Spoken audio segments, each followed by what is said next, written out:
It's time. She's spilling the tea. This is The Rumor Report with Angela Yee on The Breakfast Club. Yes, so Facebook is doing a live graduation ceremony. They'll be streaming that with Oprah Winfrey delivering its commencement speech. Now, other celebrities that will be participating are Lil Nas X, Jennifer Garner, Simone Biles, Aquafina, Miley Cyrus will be performing as the musical guests for the ceremony. Now, leading up to the virtual graduation, there will be senior-related content that will go live, like student showcases. There will be Instagram stickers that link to graduation songs. Facebook is also using this event to promote their newly launched messenger rooms, which is like Zoom. So, you know, Facebook has their own answer to Zoom right now. So could be interesting. I didn't march. I didn't do my little dance to pomp and circumstance because I graduated from night school. But I feel so sorry for them kids who aren't getting to really walk across that stage with their cap and gown. That's gotta suck, bro. Yeah, it does. And not even just college. I mean, like my daughter's in high school. She's supposed to graduate this year. And I mean, there's no graduation in sight. I mean, I'm gonna call the principal today and say, hey, can we do it all and we all stay in cars? And, you know, maybe you call out a name and then the car drives up to pick up the diploma. But I kind of still want her to have that experience of getting that diploma. She worked hard. By the way, Can people just do it later too? Like, I mean, that's an option. We just don't know when everything's going to open back up, especially in Jersey. And it's May 15th. It's supposed to be graduation day. The May prom 15th. year already missed. Isn't there a way to do a graduation with social distancing? How big is the graduating class? It's not that big.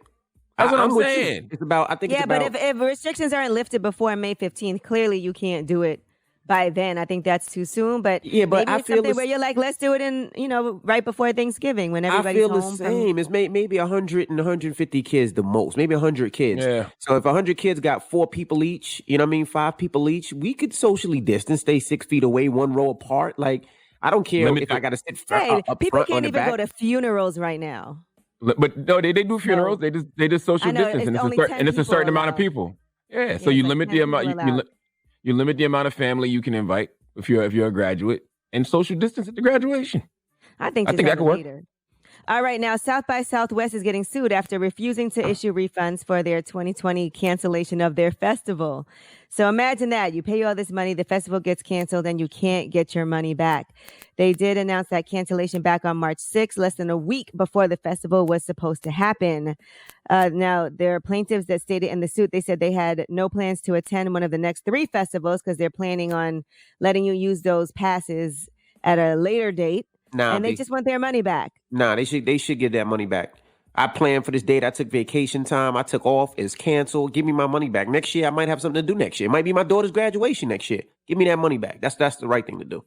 Now, a spokesperson for South by Southwest said the pandemic and the cancellation have caused a tremendous loss to our business, our staff, the city, and its citizens. We are still picking up the pieces after spending a year to program what would have been a remarkable event that required significant time, energy, and resources to produce. South by Southwest, like many small businesses across the country, is in a dire financial situation requiring that we rely on our contracts, which have a clearly stated no refunds policy. Though we wish we were able to do more, we are doing our best to reconcile the situation and offered a deferral package option to purchasers of 2020 registrations. So they have a no refund policy all across the board.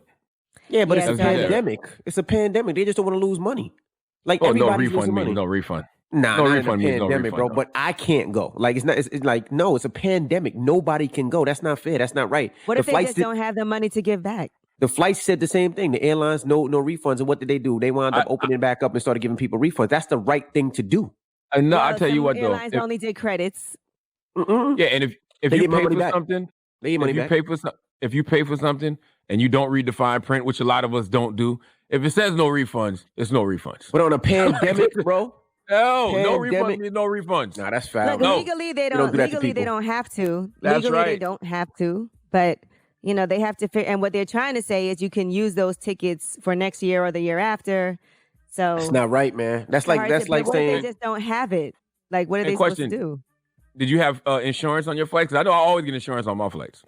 No, I didn't have insurance on my flights, but the airline still gave me my money back. They gave me, and they didn't just give me credit. They refunded my credit cards. I thought you said that they did that because you were Diamond on Delta. No, more than Delta. It was American Airlines too. So a lot of people gave me money back. JetBlue did not give me my money back for my JetBlue flight. You should call them back. Okay. Definitely get my money back. All right.